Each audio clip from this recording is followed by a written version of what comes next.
నమస్తే ఉమా గారు. నమస్తే అమ్మా. పూర్వాషాఢ ఈ నక్షత్రం గనక మనం తీసుకుంటే ఏ విధంగా ఉండే అవకాశం ఉంటుంది అంటారు? అండ్ దాంతోపాటు ఈ నక్షత్రంలో ఉన్న 1-2 పాదాల వాళ్ళకి మరి ఓవరాల్గా ఈ నక్షత్రం ఏ విధంగా ఉంటుంది? అండ్ ఈ సంవత్సరంలో కలిగే మార్పులేంటి? పూర్వాషాఢ నక్షత్రము ధనస్సు రాశికి సంబంధించిన నక్షత్రం అండి. ధనస్సు రాశిలో చంద్రుడు 13.20 డిగ్రీల దగ్గర నుంచి 26.40 డిగ్రీల దాకా సంచరిస్తున్నప్పుడు కనుక ఎవ్వరు జన్మించినా ఈ యొక్క పూర్వాషాఢ నక్షత్రం కింద పరిగణలోకి వస్తారు. అయితే ఇది శుక్రుడి యొక్క నక్షత్రము. అయితే ఒకవేళ మీకు డేట్ ఆఫ్ బర్త్ లేకపోతే పూర్వాషాఢ అవునా కాదా అనేటువంటి కన్ఫర్మేషన్ మీకు కావాలనుకుంటే పేరు బలం బట్టి మీ పేరు కనుక భూ, ధ, భా, ఢ అనేటువంటి అక్షరాల మీద కనుక ప్రారంభం అయితే మీది పూర్వాషాఢ నక్షత్రము, ధనస్సు రాశి. ఈ పూర్వాషాఢ నక్షత్రం వాళ్ళు ఎక్కడున్నా సరే చాలా కాన్ఫిడెంట్గా ఉంటారండి. చాలా ఎనర్జెటిక్గా, చాలా ప్యూరిఫైడ్ పర్సన్స్ వీళ్ళు. పూర్వాషాఢ నక్షత్రం వాళ్ళ యొక్క క్యారెక్టర్కి కానీ, వాళ్ళ కాన్ఫిడెన్స్కి కానీ, లేదా వాళ్ళ యొక్క పర్సనాలిటీకి కానీ పేరు పెట్టడానికి ఎవ్వరు సరిపోరు. ఆ రేంజ్లో వీళ్ళ యొక్క స్థాయి ఉంటుంది.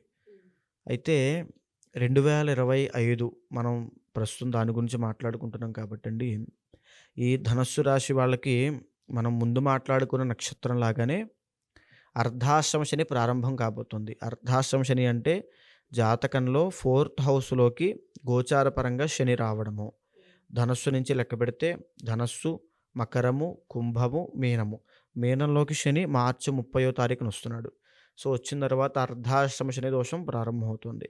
సో ఈ పూర్వాషాఢ నక్షత్రం వాళ్ళకి ఎప్పుడూ లేని విధంగా పనులన్నీ చాలా బ్రేక్ అవుతూ ఉంటాయి. చాలా లేట్‌గా అవుతుంటాయి. ఇంట్లో కుటుంబంలో వాళ్ళతో చిన్న చిన్న మిస్‌అండర్‌స్టాండింగ్ ప్రాబ్లమ్స్ వస్తాయి. 2025 మార్చి 30 తరువాతండి. అయితే ఈ శని దోషం అంటారు దీన్ని. సో దీన్ని కార్యహాని. ఏ పని తలపెట్టినా సరే అందులో ఏదో ఒక ఇబ్బంది, ఆటంకము, లేట్ అవ్వడము, దీనివల్ల అన్‌సాటిస్ఫైడ్‌గా ఉండడము. సో ఇలాంటి ఇబ్బందులు ఖచ్చితంగా ఉంటాయి. సో ఎప్పుడైతే శని మే 15వ తారీఖు తర్వాత మారుతున్నాడో వీళ్ళకి కూడా గొప్పదైనటువంటి విజయాలు కూడా మే 15 టు అక్టోబర్ దాకా బ్రహ్మాండమైన విజయాలుంటాయండి. అయితే మీరేం చేయాలి పూర్వాషాఢ నక్షత్రం వాళ్ళంటే తప్పకుండా శని దోషాన్ని తొలగించుకోవాలి. మీ ఇండివిడ్యువల్ జాతకం చూసుకోండి. అందులో కనుక శని బాగున్నాడు, లేదా ఇప్పుడు నడిచేటువంటి అంతర్దశానాథుడు చాలా బాగున్నాడు, ఉచ్చ స్థితిలోనూ కోణంలోనూ ఉన్నాడు, గొప్పదైనటువంటి యోగకారకుడై ఉన్నాడు అనేక అనేక ఉంటే కనుక ఈ శని దోషం నెగ్లిజిబుల్. అర్ధాశ్రమ శని దోషం నెగ్లిజిబుల్ అండి, పనిచేయదు. ఒకవేళ అక్కడ కూడా ఇండివిడ్యువల్ జాతకంలో మాదిరిగా లేకపోతే ఇబ్బందికరంగా ఉండి ఇక్కడ శని దోషం ఉండి గురుడు బాగున్నాడు అనుకోండి, మిక్స్డ్‌గా ఉంటుంది. ఒకవేళ ఆ ఇండివిడ్యువల్ జాతకంలో అసలు పరమ ఇబ్బందికరంగా ఉండేటువంటి యోగం నడుస్తూ ఈ శని దోషం ఉండడం వల్ల వీళ్ళకి మే 15 తరువాత నుంచి అక్టోబర్ దాకా పట్టినటువంటి గురుబలము ఏదైతే సక్సెస్‌కి, విజయానికి గొప్పదైనటువంటి యోగం పట్టిందో అది కూడా అంతంత మాత్రంగానే ఉంటుంది. సో పూర్వాషాఢ నక్షత్రం వాళ్ళు చేయాల్సింది ఇండివిడ్యువల్ జాతకం చూపించుకోవాలి. ఇండివిడ్యువల్ జాతకంలో కనుక వీళ్ళు ఏం ట్రై చేసినా సక్సెస్ కావాలనుకుంటే ఇండివిడ్యువల్ జాతకంలో యోగం బాగుంటే ఇక్కడ గురుడు బాగున్నాడు కాబట్టి విపరీతంగా కొడతారండి సక్సెస్ వీళ్ళు. కానీ అక్కడ ఇబ్బందిగా ఉంటే ఖచ్చితంగా పరిహారాలు ఆచరించాలి. వీళ్ళు తప్పకుండా సుదర్శన హోమం చేయాలి. వీళ్ళ మీద పూర్వాషాఢ నక్షత్రం వాళ్ళ మీద దిష్టి అనేటువంటిది ఎక్కువ ఉంటుంది. ఓకే. ఎలా చెప్పొచ్చునంటే వీళ్ళు స్వతహాగానే చాలా కాన్ఫిడెంట్ పీపుల్. చాలా గ్లామరస్‌గా ఉంటారు. శుక్రుడు అధిపతి కాబట్టి చాలా ఫ్యాషనబుల్‌గా ఉంటారు. చాలా స్టైలిష్‌గా ఉంటారు. సో వీళ్ళ మీద అందరి కళ్ళు ఖచ్చితంగా ఉంటాయి. వీళ్ళని చూసి ఇన్‌స్పైర్ అవుతారు చాలామంది పూర్వాషాఢ నక్షత్రం నుంచి. సో వీళ్ళు ఇండివిడ్యువల్ జాతకంలో ఏ గజకేసర యోగం ఉన్నవాళ్ళు వీళ్ళైతే పట్టుకోలేమండి వీళ్ళని. వెళ్ళిపోతారు. తారాజువ్వులా పైకి వెళ్ళిపోతారు. వీళ్ళకి ఈ శని దోషం కూడా అంటదు. సో ఎప్పుడైతే ఇండివిడ్యువల్ జాతకం బాలేదో, ఎప్పుడైతే ఫర్ సపోజ్ గురుడు ఉన్నాడనుకోండి, గురుగ్రహము కర్కాటక రాశిలో ఉచ్చస్థితి పడుతుంది. పుష్యమి నక్షత్రంలో 5 డిగ్రీల దగ్గర పరమోచ్చ స్థాయి గురుడికి. సో ఒకవేళ చాలామందికి గురుడు కర్కాటకంలో ఉండి 29 డిగ్రీల దగ్గర ఉన్నాడనుకోండి, గురుబలం ఉచ్చస్థితిలో ఉన్నా ఆయన యొక్క భావ అధిపతిని బట్టి కాస్త తేలిగ్గానే ఉంటుంది. అంత బలం ఉండదు. కాబట్టి ఎవరికైతే అంత బలం లేదో గురుడు యొక్క బలం పెంచుకోవాలి. ఎందుచేత వీళ్ళకి ఇప్పుడు గోచారపరంగా గురుడు మారుతున్నాడు కాబట్టి గురుబలం అందుతోంది కాబట్టి జాతకంలో కూడా గురుబలం అందితే చాలా బాగుంటుంది. సో గురుబలం అందాలంటే ఏం చేయాలి అంటే శివారాధన చేయాలి, శివుడికి అభిషేకం చేయాలి.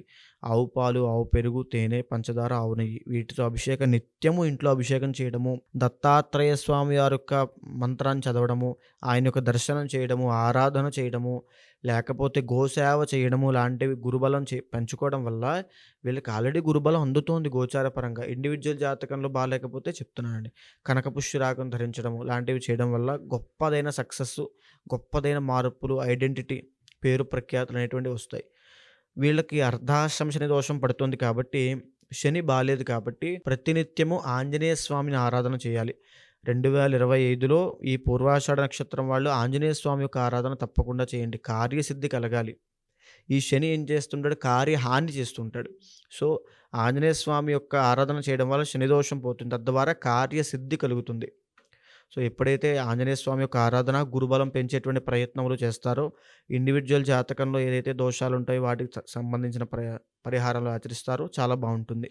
అండ్ ఇంకొకటి, పూర్వాషాఢ నక్షత్రం వాళ్ళకి 1, 2, 3 పాదాల వాళ్ళకి దోషం ఉంటుంది. జన్మతః వాళ్ళకి దోషం ఉంటుంది. వాళ్ళు చాలామంది తెలియక ఆ దోషానికి తగిన శాంతి పరిహారములు ఆచరించరండి. దానికి ఏం చేయాలంటే, మీది 1, 2, 3 పాదాలైతే ఖచ్చితంగా దోషం ఉంటుంది కాబట్టి నవవిధ శాంతి ఆచరించాలి. తైలావలోకనం ఉంటుంది, రుద్రాభిషేకం ఉంటుంది, బ్రాహ్మణ సువాసిని పూజ ఉంటుంది, ఇవన్నీ ఉంటాయి. సో, తప్పకుండా నవవిధ శాంతి ఆచరిస్తే వీళ్ళకి ఆగిపోయిన సక్సెస్ అవ్వచ్చు. తల్లిదండ్రులకు వచ్చేటువంటి ఆరోగ్య సమస్యలు, కుటుంబంలో వచ్చేటువంటి తగాదాలన్నీ తగ్గిపోతాయి. తప్పకుండా పూర్వాషాఢ నక్షత్రం వాళ్ళు ఇవన్నీ ఆచరించడం వల్ల 2025లో మే 15 తర్వాత నుంచి అక్టోబర్ దాకా గొప్ప సక్సెస్ అనేది చూడబోతున్నారు. సో మీరన్నట్టుగానే ప్రతి నక్షత్రం వారికి కూడా గురుస్థానం అనేది బాగున్నప్పుడు మాత్రమే ఆర్థిక విషయాల్లో ఎస్పెషల్లీ కలిసి వచ్చే అంశాలు చాలా ఎక్కువగా ఉన్నాయని చెప్తూ ఉన్నారు. అర్ధాష్టమ శని ఉన్నప్పటికీ కూడా గురుబలం ఉండాలి అని చెప్తూ ఉన్నారు.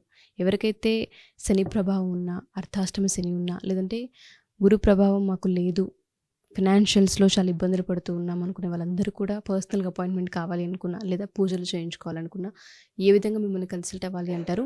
అండ్ అంతర్గత జాతకం ఏ విధంగా చూపించుకోవాలి అంటారు? తప్పకుండా అండి. కింద మీకు స్క్రోల్ అవుతున్న నెంబర్‌కి ఫోన్ చేస్తే మీ date of birth, time, place of birth 3 కావాలి తప్పకుండా. ఇవన్నీ ఉంటే మీ జీవితాన్ని ఎగ్జాక్ట్‌గా షార్ట్‌గా ప్రిడిక్ట్ చేయొచ్చు. దాన్ని బట్టి మీరు ఏ నిర్ణయం తీసుకుంటే బాగుంటుంది, ఏ పరిహారం ఆచరిస్తే మీరు సక్సెస్ వస్తుంది అని చెప్పి, ఏ దేవతారాధన చేస్తే బాగుంటుందో కూడా నిర్ణయించొచ్చు. కాబట్టి తప్పకుండా కన్సల్ట్ అవ్వండి. ఓకే. సో ఎవరైనా సరే మా ఈ వీడియోస్ కనుక చూస్తూ ఉంటే అంతర్గత జాతకం బట్టే మిగతాదంతా డిపెండ్ అయి ఉంటుంది. కాబట్టి ఈ నక్షత్రాల వాళ్ళు ఎవరైనా సరే ఒకసారి అంతర్గత జాతకం చూపించుకోవాలి అనుకున్నా, లేదా పూజలు చేయించుకోవాలి అనుకున్నా కింద స్క్రోల్ అవుతున్న కాంటాక్ట్ నెంబర్ని కాంటాక్ట్ చేయొచ్చు. థ్యాంక్ యూ అండి. Thank you so much. నమస్తే అమ్మ.